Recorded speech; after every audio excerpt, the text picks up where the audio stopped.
বলেন ইন্না সালাতি আমাদের নামাজ, নিশ্চয়ই আমার নামাজ, অলসুকি আমার কুরবানি, অমাহিয়া আমার মৃত্যু, আমার হায়াত, অমামাতি লিল্লাহি রাব্বিল আলামিন, আমার হায়াত এবং মওত এটাও আল্লাহ তাআলার জন্য। বলনা সুবহানাল্লাহ।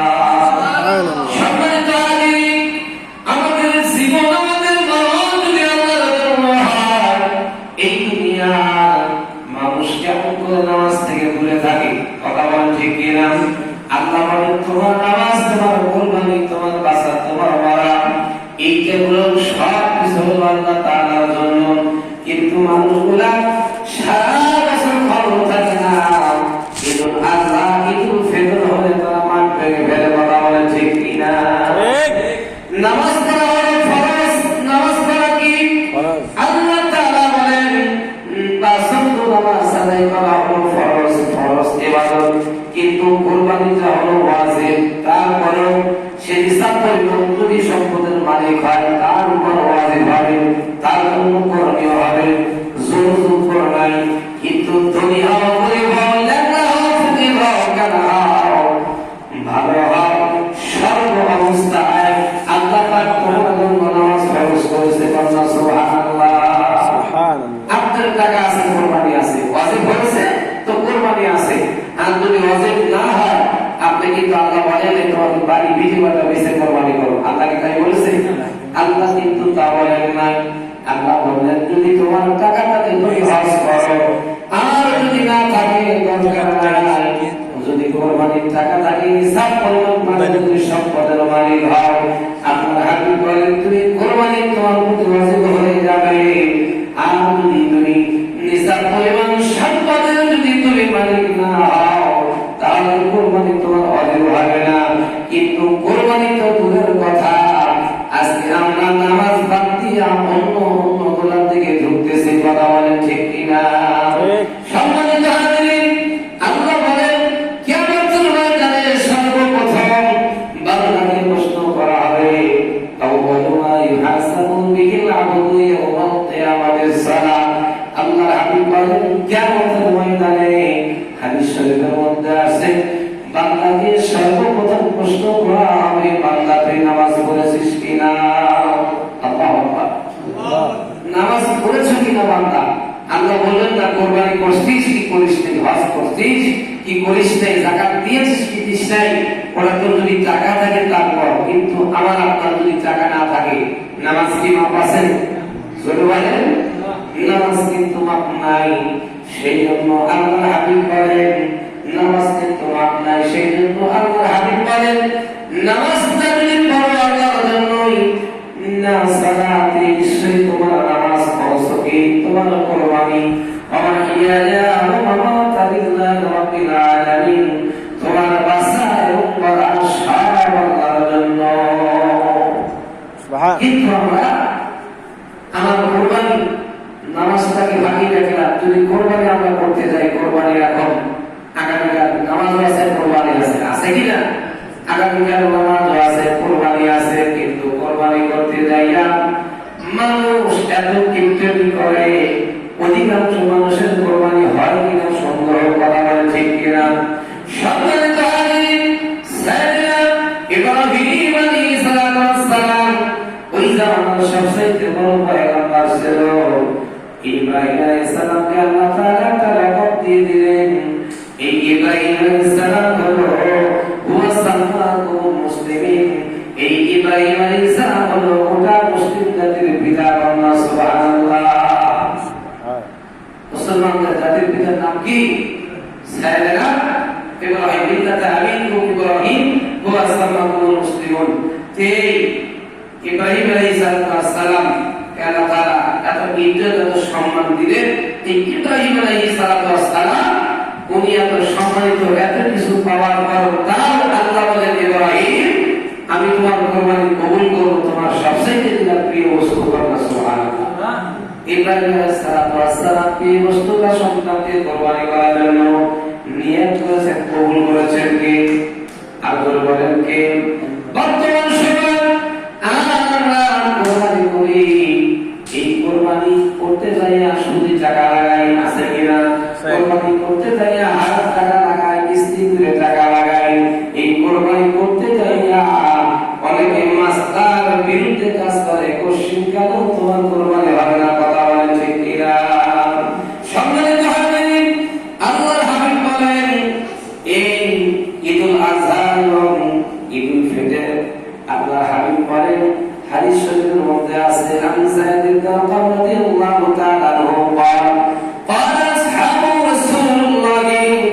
সাল্লাল্লাহু আলাইহি ওয়াসাল্লাম ইয়া রাসূলুল্লাহ সাহাবায়ে কেরাম জিজ্ঞেস করলেন ইয়া রাসূলুল্লাহ মা হাদিহিল আদাহিয়ু এই কুরবানিটা কি সুবহানাল্লাহ বলেন হযরতে যায়েদ ইবনে আরকাম রাদিয়াল্লাহু তাআলা উনি বর্ণনা করতেছে সাহাবায়ে কেরাম বলেন قال اصحاب يا رسول الله صلى الله عليه وسلم يا رسول الله ما هذه الأضاحي والله حبيب قربانيটা কি সুবহানাল্লাহ বলেন আল্লাহর হাবিব বলেন ওয়া রাসাবিরা قال سنة أبيكم إبراهيم আল্লাহু আকবার আল্লাহর হাবিব বলেন ওয়া রাসাবিরা এই কুরবানি দেওয়া হলো ওয়াজিব কিন্তু এটা আগে করা এটা মানা হলো ইব্রাহিম আলাইহিস সালামের সুন্নাত সুবহানাল্লাহ তার কারণ হলো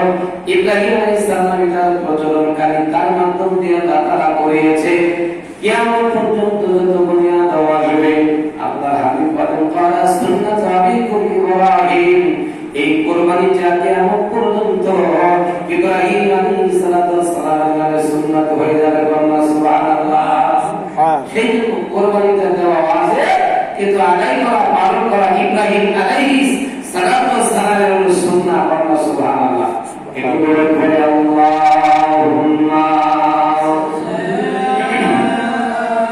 سيدنا مولانا محمد وعلى آله سيدنا مولانا محمد সম্মানিত হাজিরিন কুরবানি দেওয়ার ফজিলত হযরত আয়েশা সিদ্দিকা রাদিয়াল্লাহু তাআলা আম্মা আয়েশা সিদ্দিকা রাদিয়াল্লাহু তাআলা আনহা বলেন তিরমিজি শরীফের হাদিস আল্লাহর হাবিবের সহধর্মিণী আম্মা আয়েশা সিদ্দিকা রাদিয়াল্লাহু তাআলা আনহা বলেন এই কুরবানির গোশত কুরবানি করলে ঈদুল আযহার দিন সর্বোচ্চ দামি আমল হচ্ছে ভালো কাজ উত্তম কাজ হচ্ছে এই বান্দা যখন কুরবানি করে এই কুরবানি করার রক্ত প্রবাহিতটা আল্লাহ পাকের কাছে সবচাইতে দামি বান্দা সুবহানাল্লাহ হযরত আয়েশা সিদ্দিকা রাদিয়াল্লাহু তাআলা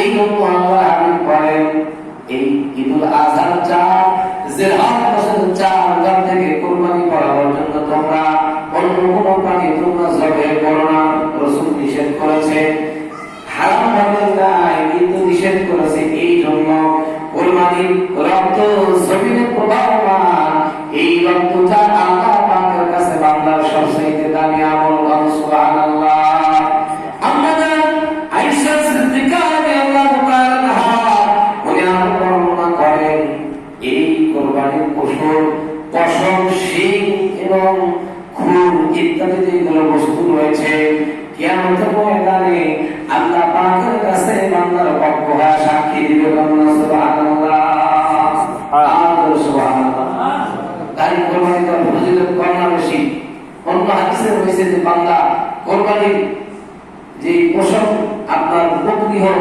ছাগল হোক উট হোক দুম্বা হোক গরু হোক প্রত্যেকটা পশমে পশমে সওয়াব বান্দার আমলনামায় দেওয়া হবে সুবহানাল্লাহ আর বলবেন সুবহানাল্লাহ সম্মানিত হাজিরিন অন্য হাদিসে আল্লাহর হাবিব বলেন আন যায়েদ ইবনে আরকাম রাদিয়াল্লাহু তাআলা আনহু قال قال أصحاب رسول الله صلى الله عليه وسلم يا رسول الله ما هذه الأضاحي سنة أبيكم إبراهيم عليه السلام قالوا ما فما لنا يا رسول الله قال بكل شعرة حسنة قالوا فالصوف يا رسول الله قال بكل شعرة من الصوف حسنة سبحان الله আল্লাহর হাবিব বলেন হযরত যায়েদ ইবনে আরকাম রাদিয়াল্লাহু তাআলা থেকে বর্ণিত আছে তিনি বলেন একবার রাসূল সাল্লাল্লাহু আলাইহি ওয়াসাল্লাম জিজ্ঞেস করলেন আল্লাহর রাসূল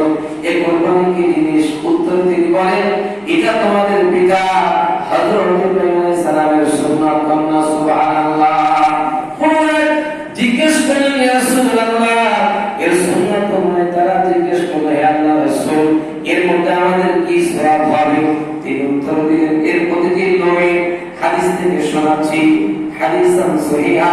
এর প্রতিটি লোমে একটি নেকি তারা 15 থেকে 16 পশু অর্থাৎ দুম্বা ইত্যাদির কি হুকুম তিনি সাত করলেন, সেখানেও প্রতিটি কসমের মধ্যে একটি করে নেকি দেওয়া হবে। আহমদ ইবনে মাজাহ সাল্লাল্লাহু আলাইহি মারহাবা। ইবনে মাজাহ থেকে শোনালাম আপনাদেরকে আল্লাহর হাবিব বলেন যে যদি ছোট প্রাণী হয় তবুও তার প্রত্যেকটা লোমের অঙ্গে একটি করে নেকি এই কুরবানি দেওয়ার কারণে আল্লাহ তার আমল নামে দিবে। কন্যা সুবহানাল্লাহ। তাহলে আমাদের যারা কোরবানি করে না, দেখা যায় যে রমজানের ঈদে 7,000 8,000 9,000 আবার কেউ 2 কারণে 10,000 টাকা দিয়ে দেয় কিনা, আর 5,000 টাকা লাগালে 14-15,000 টাকা দিয়ে একটা খাসি, একটা বকরি, একটা ছাগল কিনে কিন্তু নিজেই কোরবানি করা যায়, যায় কিনা? কিন্তু মানুষ এগুলো করে না। রোজা দিতে আপনি কোরবানি করে গরু গোশত খাচ্ছেন, এটাকে হাদিস দিয়া সনদ দিয়ে আল্লাহকে বলছে এই যে কোরবানি করো, আল্লাহকে বলছে? আল্লাহ কিন্তু বলেন না। আল্লাহ বলেছেন যেটা যে সময় ওই সময় করতে হবে। এটা হলো আল্লাহর হাবিব বলেন ফাসাল্লি রাব্বিকা ওয়ানহার, তোমার প্রভুর উদ্দেশ্যে নামাজ পড়ো এবং কোরবানি করো। তাহলে এই ঈদুল আযহাটা যেহেতু নামাজ এবং কোরবানির পাশাপাশি, বোঝা যায় যে আল্লাহ তাআলা এর দ্বারাই ঈদুল আযহা দিয়ে আমাদেরকে ইঙ্গিত করেছে। সিল্লাহ বলেন সুবহানাল্লাহ। তাহলে মানুষ রোজা দিতে জন্য ঝোঁকে, কিন্তু কোরবানি দিতে এসে মানুষ টাকা নেই, পয়সা নেই, নাকি কান্না কাঁদে, কাঁদে কিনা? রোজা দিতে 10,000 12,000 খরচ করে আপনি ভাগে গরু এনে খাইলেন, কিন্তু এই টাকাটা যদি আর 2-1,000 বাড়িয়ে দিয়ে যদি আপনার গোশত খাওয়ার বিষয় নাই, বিষয়টা হচ্ছে ইবনে মাজাহ মধ্যে আল্লাহর হাবিব বলতেছেন যে প্রত্যেকটা পশমের লোমের গোড়ায় গোড়ায় থেকে একটা করে সওয়াব তার আমল নামায় দেওয়া হবে। কন্যা সুবহানাল্লাহ। একটা বকরি খাসির পশম গুলো শেষ করতে পারবে? কত বছর লাগবে? জোরে বলেন। হিসাব আছে কি? কোন হিসাব নাই। এত সওয়াব বান্দার আমল নামায় দেওয়া হবে। এই আমল আমরা করতে চাই না, আমরা অন্য জিনিসের জন্য পাগল হয়ে যাই। তারা আমাদের সকলকে এই সহি বুঝদান করুক। সকল বলেন আমিন। একটু করে পড়ে আল্লাহুম্মা সাইয়্যিদিনা মাওলানা মুহাম্মদ সাইয়্যিদিনা মাওলানা মুহাম্মদ। সম্মানিত হাজিরিন, এবার আসেন ঈদের নামাজ। ঈদের নামাজটা হলো ওয়াজিব। ঈদের নামাজটা কি? ওয়াজিব। আল্লাহর হাবিব বলেন ঈদুল ফিতর এবং ঈদুল আযহা এটা মাঝে পড়া সুন্নাত। 13টা সুন্নাত রয়েছে। এই 13টা সুন্নাতের মধ্যে একটা হলো ঈদগাহে নামাজ পড়া। সুবহানাল্লাহ।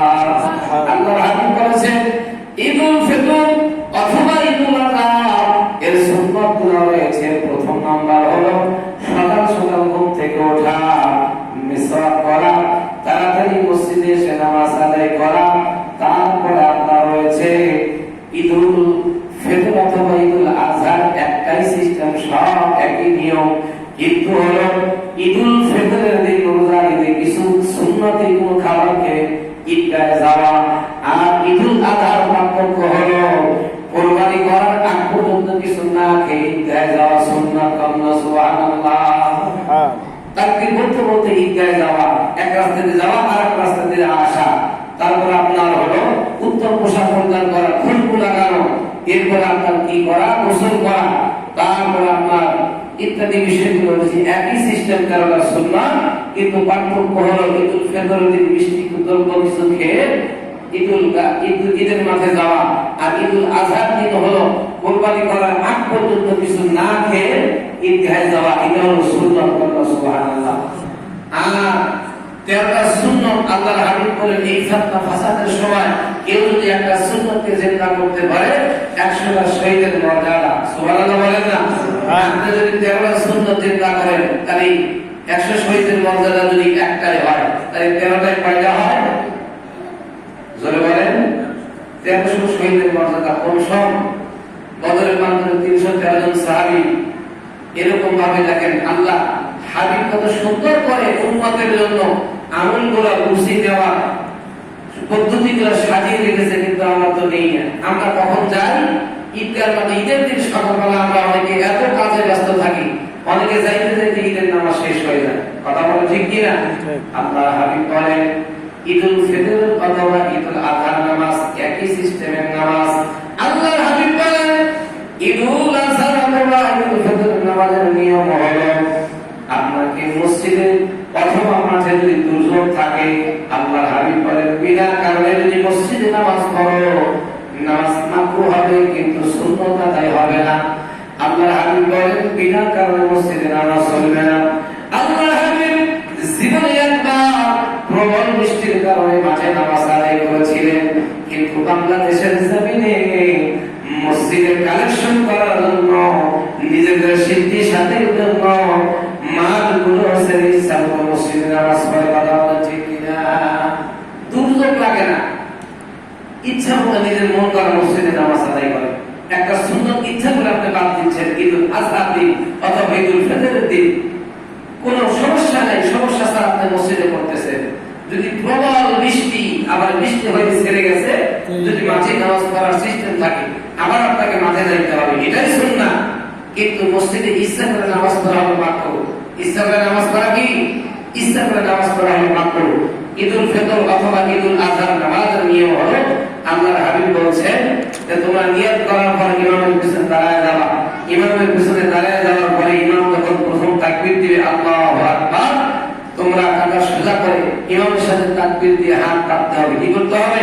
ইমামের সাথে তাকবীর দিয়ে হাত, প্রথম তাকবীর বাঁধতে হবে। প্রথম তাকবীর বাঁধার পরে সানা করতে হবে সুবহানাল্লাহি ওয়া বিহামদিহি ওয়া তাবারাকা ইসমুকা ওয়া তাআলা জাদ্দুকা ওয়া লা ইলাহা গায়রুক। সুবহানাল্লাহ। এটা পড়ার পর ইমাম সাহেব